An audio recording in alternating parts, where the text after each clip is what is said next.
Welcome to the Missouri Business Podcast. The show is chock full of insight on what it's like to start, stop, and drive a thriving business in our great state.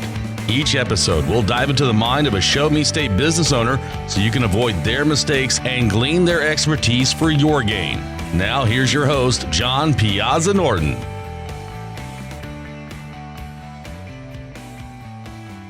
Hey, everybody. Welcome back to the Missouri Business Podcast. My name is John Piazza Norton, and today we have a special treat for you. We've got Frank Hurt from Lighted Up LLC. How are you doing, Frank? Well, John, thank you. Very good. Excellent. Frank is a bit of a jokester, so I think you're going to see that come out as the interview goes along. Just not yet. I don't have a pocket full of bouncy balls, John. That's good. That would be a lot of fun in here. So, Frank, tell us a little bit about the business that you've started. I understand it's about a little less than a year old. So this will be your first Christmas season that you're going into. Sure, yeah, it'll be the first season. I started in late April. It's been going slow, but essentially I started the business so I could offer this permanent holiday lighting situation. Okay. And it essentially just attaches to the soffit channel. Okay. And if you don't have a soffit, there's other situations that we can customize for you. And then it hangs in your channel, stays up all year round, so you don't have to take it down and put it back up. It's controlled by an app. You can program it for the year if you'd like, or just go on the fly. And wait, you can tell it what to do each and every day for the year? Daily, yes, almost. Yes. Perfectly said. I'm sorry. That's all right. So let's talk about how they can get a hold of you. We're going to tell them again at the end, but we always tell them at the beginning. Okay. So Lighted Up KC Mo is the Facebook fan page?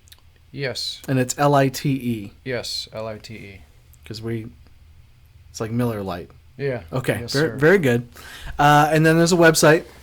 You can do trimlight.com and check. But that light is spelled correctly. Yes, that light is spelled correctly. I got when I was doing this, I was all tricked up. So it's trimlight.com. Yes. And then you can see the product? You can see the product. They have pictures and videos, and you can request information from me through their website or a free estimate, actually. And then it'll direct you to me, and I can contact you back, whichever means you prefer. Okay. And so when you're doing the estimate, is that something that I can give you the measurements myself on there? Not necessarily, no. Unless you're pretty savvy with a tape measure. And I'm not. No, then no. Okay. Not you, John. No. No. So everybody's like, oh, you just change your oil. Look, I'm making jobs happen. That's what I do. Those quick lube places, they love it. Yeah. Good. You don't want those guys out of jobs. Somebody's got to do it. That's right. And it isn't me. And they like to do it. And I don't want to. I definitely don't. Yeah. Start them up.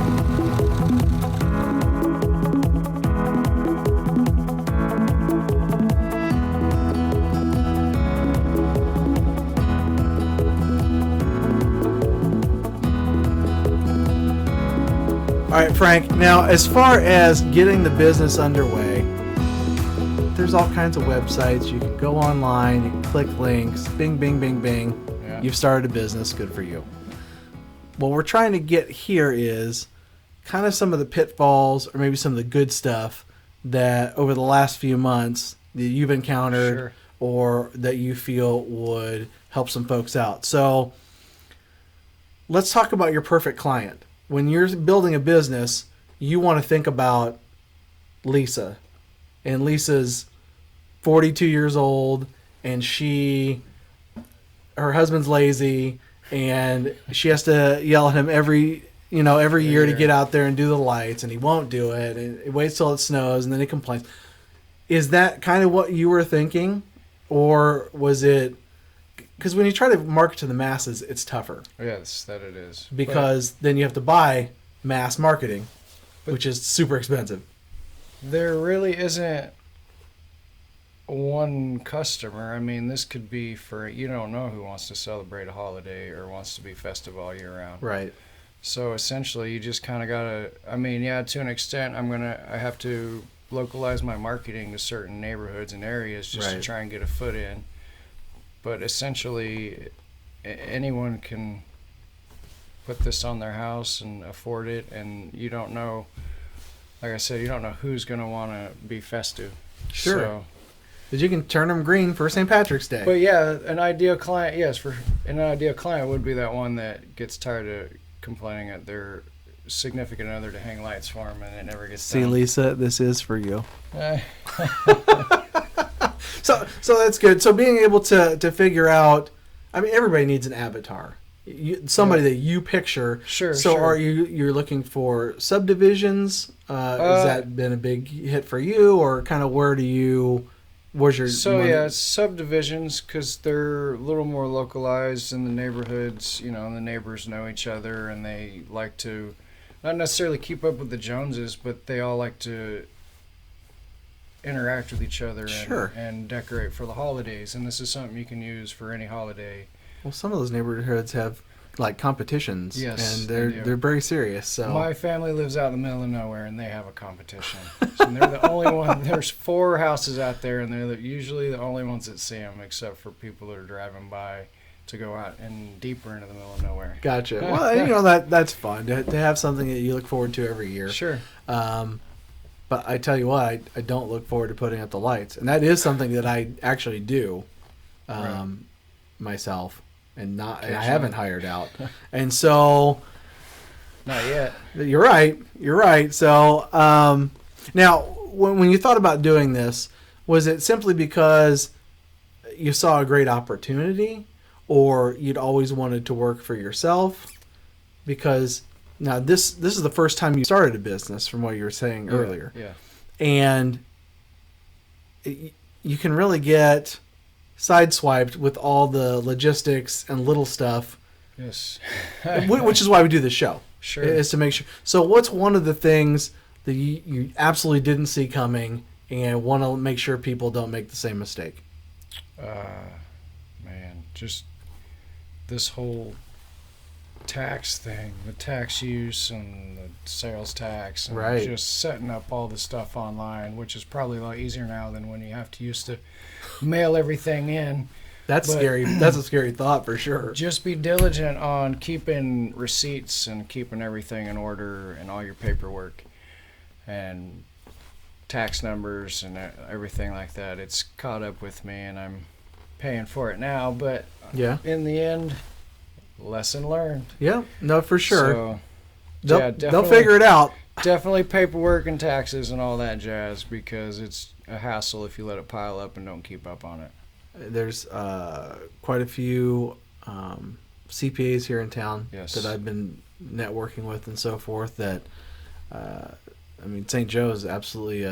Yeah, you can it's definitely get it in- done. There's some good ones out I've there. been talking to Tiffany Higgins and getting a little bit of advice from her. 'cause Okay. She was a CPA. Oh, very good. So she's kind of coached me a little bit, but for the most part. She told you, go ahead and pay your taxes. Yes. She said, you better do that. Solid advice. So, but yeah, it's definitely something you want to keep up on. Now, Frank doesn't just hang lights. Frank does a lot of things. Sure. So you've got glass. You work in the glass industry. Yeah, so I'm a union journeyman glazier during the day until this takes off, possibly, or Gotcha. possibly I can hire a crew Mhm. and I can just keep doing what I do in the day, because I actually like glazing, and it wasn't actually in the cards at the time when I started this business. Gotcha. So here I am, So you're juggling. and I'm doing handyman stuff in the evenings and remodeling a house and Well, that just goes right along with what you're trying to do here. helping the family. Yep, for sure. So Very busy, good. busy. Now, the last question I have in this first section, what was the biggest challenge in getting the business underway? Not the things that caught you a bitch in the butt later, but getting it started in the first place. What would you say your biggest challenge was? Just coming up with the startup. Okay. The startup funds. Gotcha. It wasn't a lot. I was fortunate enough to find something that didn't take a lot of capital to start up, but it was still more than I had. Okay. So I got a little help from my brother, and here I am. Gotcha. Well, my brother and sister-in-law. I'm sorry. Yes, because they're going to see this. Sorry, Jen. Yep. So getting the funds. Did you have to invest in the business itself or in the actual lighting? Well, did you have to have some on hand? Between having a little bit on hand for my personal company to get things rolling. Gotcha. And then I had to invest a little bit into the trim light company, which Gotcha. It's a dealership option rather than a franchise. So there's more, the rules are a little more broad and not as stringent on them. So. Well, I mean, they're not counting on money from Right. you each and every month either. Right. No, Yeah, they do not. that's good. Yes, because it's a little slow right now. Sure. But it's holiday season, so I've been promoting on Facebook and Yelp and Google and everywhere I can. I've been doing vendor shows. Yep. And so. Well, this month should be very big for you, and especially that's why we wanted to get you in here Right. as some of the first ones that we did, so you could benefit from that as well. The Start 'em Up section of this podcast was brought to you by BusinessFireman.com. BusinessFireman.com will give you a step-by-step blueprint on how to make money online, no matter what your chosen niche. For a sales and marketing training to help you maximize your digital footprint, it only takes one fireman to get it done. Check out BusinessFireman.com today. Shut it down.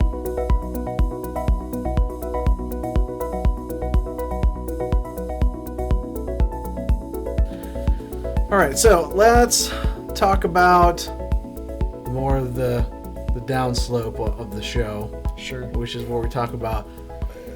So when we talk about closing down a business or wanting to shut it down, you and every business might get to the point where, oh man, I don't know if I can do this. This is costing me too much money.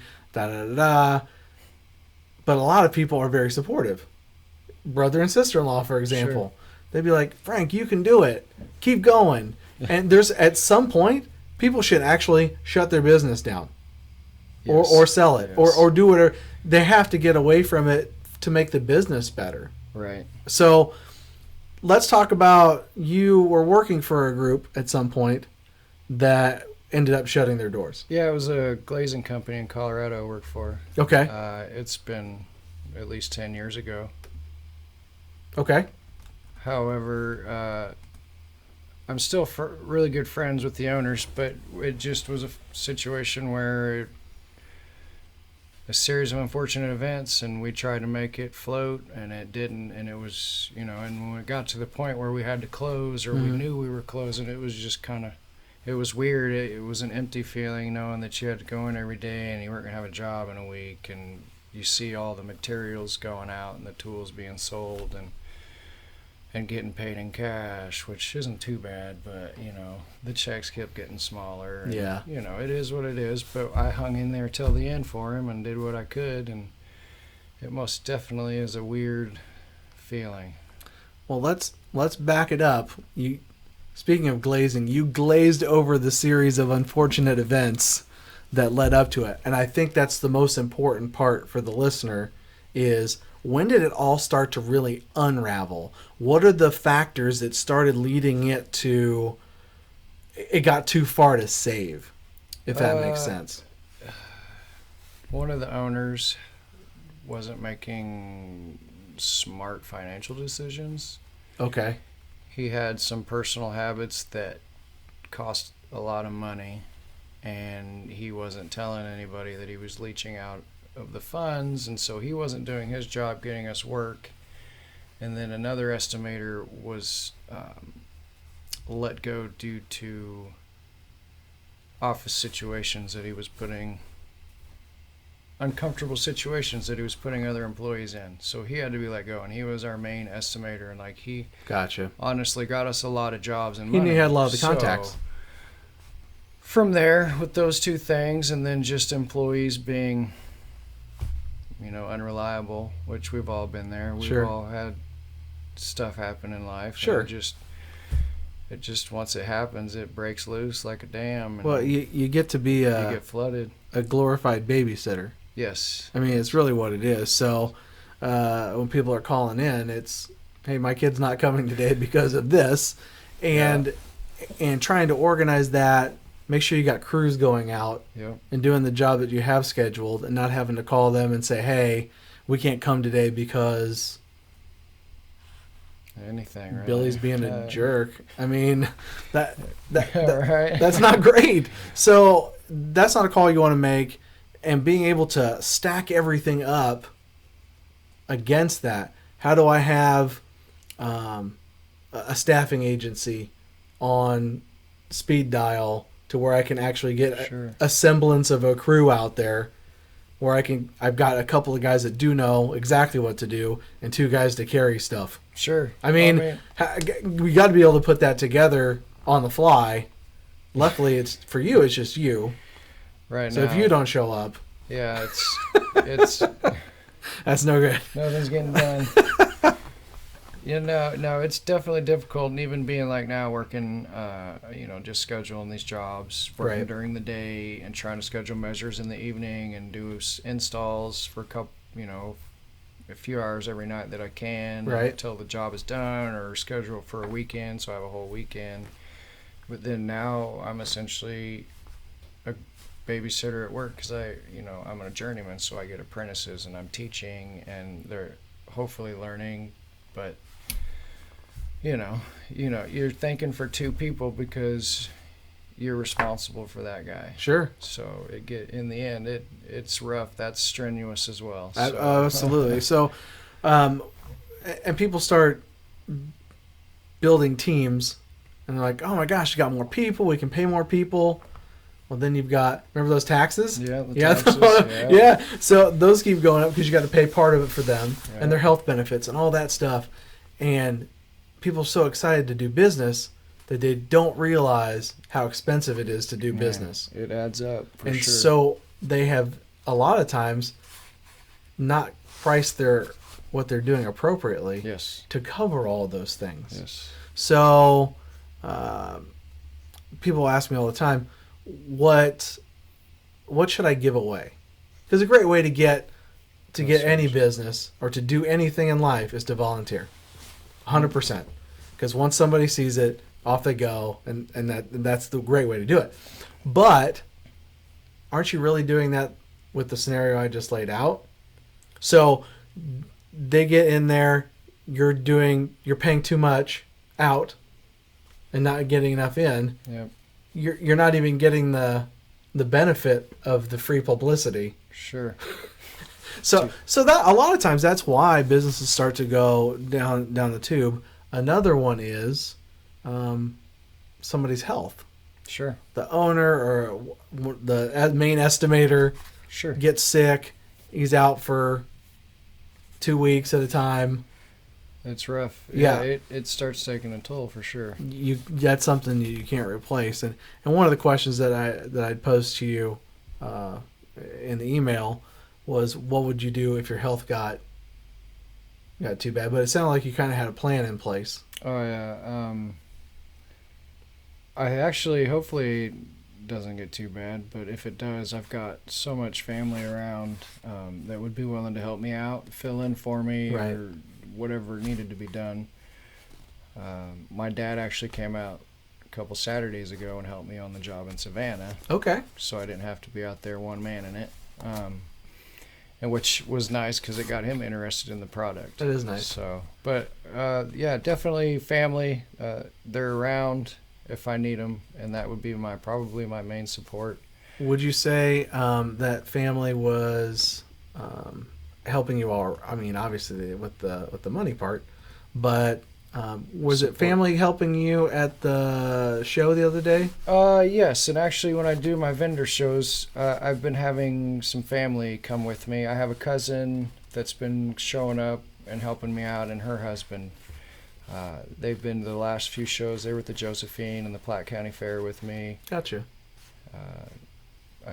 a couple others. There's been so many now, they all just kind of run together. Do you feel like the shows are getting you the exposure that you want? If something could go better at the show, what would you want to have happen? Well, I'm getting some exposure and getting my name out there. People are seeing the product and maybe searching it and looking online. Right. I'm not necessarily a salesman. That's my problem. Okay. Like, if you caught me on the street and said, "Hey, what is that?" I could talk to you all day long. I'd talk your ear off. Right. But you put me in a setting like that, and I just lock up. So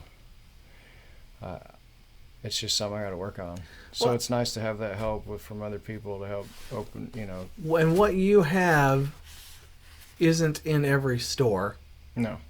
And so that's something, advice for me, is you absolutely need to figure out the best way to introduce it, because you shouldn't have to chase anybody. Honestly, it should be, holy cow. Check that out. You need to go to this website anyway, and take a look at these. They're awesome. They're actually very cool.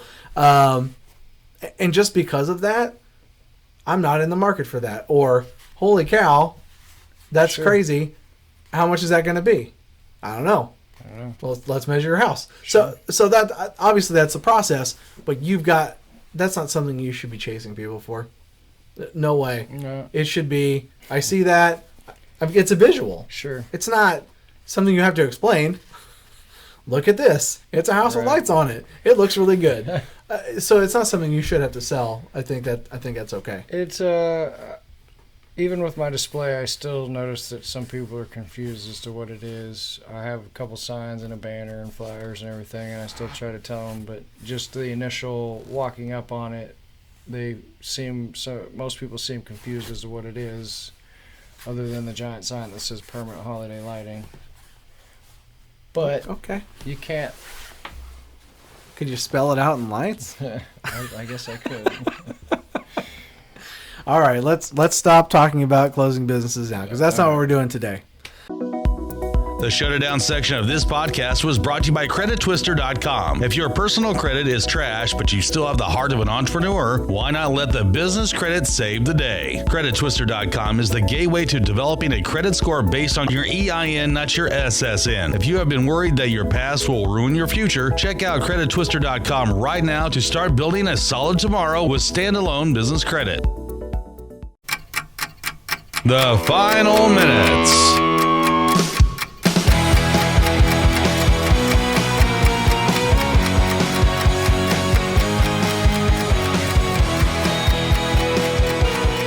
I do have some questions that I didn't get to see. Okay.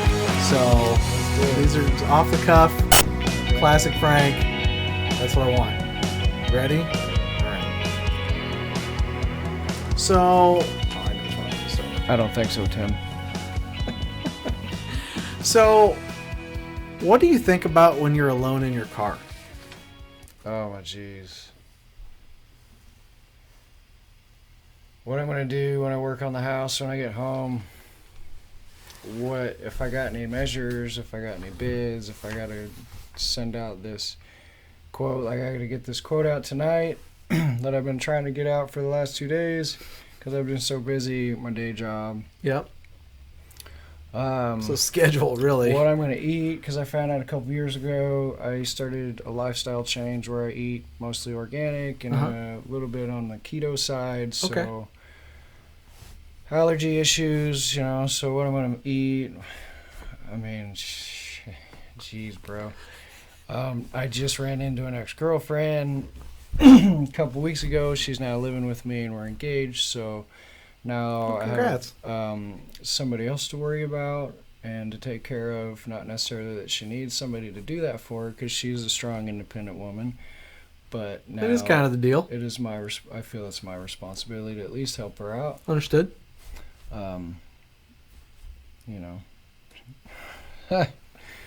That's a wild car ride, man. I mean, dude, I'm telling you, when I'm going to be able to get a new vehicle, because my truck is a junker. It's a GMC, though. As crappy as it is, it still runs.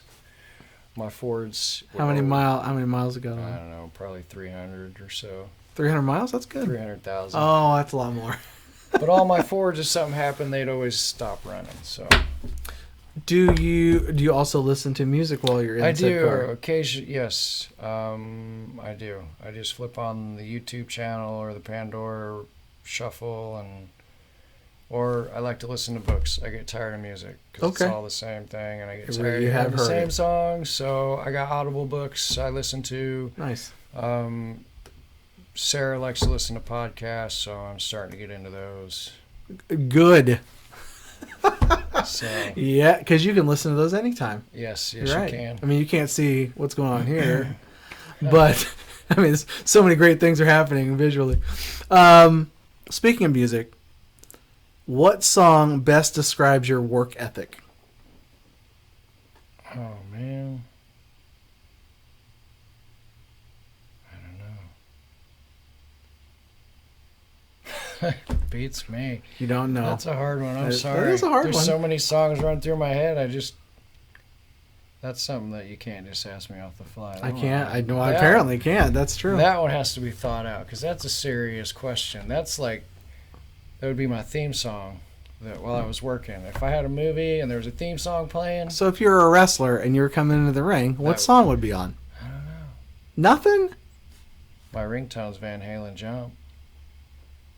Jump right into it. I like done. it. Get See? it done. I knew you had it Get in it you. done. You looked at me like you... like, what's he saying? What are these words that I he's... don't know. I just want to keep talking. That's fine. So I You'll just, you'll come up with it if you keep just talking. making circles. That's it. If I came to your house for dinner, what would you make? Ooh, I don't know. First, I'd have to ask you if you have any food allergies, Excellent. or if there's anything that you shouldn't eat. I enjoy a ketonic menu, so we can definitely Fair enough. get along with that. I don't know. That's a good one. I got a lot of good stuff. I can start with dessert. These chocolate chip cookies are the best. Made Really? with almond flour and coconut Nice. oil and paleo chips. But my sister says always start with dessert because you never know if you're going to make it through dinner. There's always room for dessert, though. Well, you never know if you're going to make it through dinner, though. You might choke. Oh, I mean, I guess. What do you... So a cookie, I don't know, some chicken that I can't have anymore. Right. Oh, I really like to make pork carnitas. So maybe Oh, some carnitas. acceptable. And maybe some street taco style stuff. Nice. I would make you some pork green chili. That's really good. And I just started to get it down, but I can't have a lot of the peppers in it. Ah. No nightshades. Huh. Wow, wow, wow. That's actually a really, really big part of what I've been eating, so that'd be tough. Well, I lived in Colorado for over 10 years, and I got pretty used to eating spicy Hispanic food. And was it messing with you then? Yeah, I just didn't know it. That's Yeah. why I was miserable. I was miserable and just thought because I felt like that my whole life. I Understood. just thought I was destined to be like that, and thought you were like that, and they were like that, and it's just how you dealt with it. Understood. It was All right, now this is another thinker. okay. This is the last thinker. Ready? If I had an exit song, Thunderstruck. No. What are you curious about right now? Like you get online, you're looking at stuff, and you always tend to stop on this topic. well, you asked me what I think about in the truck, and I actually thought about how I could use this phrase tonight. So, Okay. what if the laces were out? Mm. What if Dan had held the laces out? Ray Finkel was so sure that he'd make that field goal if the laces were out. But it could have gone wrong just as well. You're absolutely right. I don't know. I like that. That's awesome. I'll take an Ace Ventura crack anytime, all the time. And I've got one more question for you. What is next for you in business? Do you have any other plans to stack on top of all this craziness you already have? Because a lot of entrepreneurs tend to do that. No, I just try to get my name out there and get just some more exposure. I need to crack down and do a little bit more advertising through the social media. Okay. Like I said, I'm just so busy. I've actually trying to get one of my family members to help me operate my social media and, you know, stuff like that so I can keep up on it. Gotcha. It's in the works right now. But, yeah, just more exposure and maybe, you know, more work. And you can find that at Lighted Up KC Mo on the Yes. Facebook. Yes. And it's LITE. Yes. And then it's trimlight.com, LIGHT. Yes, sir. Okay. So again, this was Frank Hurt with Lighted Up LLC. My name is John Piazza Norton. This has been another episode of Missouri Business Podcast, and we will see you next time.